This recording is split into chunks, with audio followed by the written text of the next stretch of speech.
लो नुमान भैया 5 बच्चे जे ठीक है। पहला जोड़ा लाखी तुहानू पता है लाखी ते जड़ा कबूतर लगा इस तुहानू खाया सी उनदा।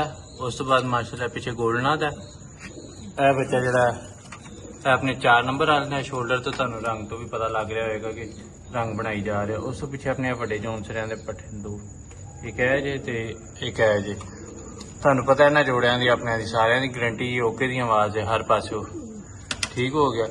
बाकी थोड़ी जात लिए जड़े ने 1000 रुपये दिन बाकियां लिए 1500 रुपये दिन ठीक है जी। आप घर रखने जे तद 1000 रुपये दे जे ठीक हो गया। हेलो माशाल्लाह चेक करो सारे बच्चे ओके न कोई बच्चा बिचो 5 चो कोई एक बच्चा भी ढिला मठा नहीं जे।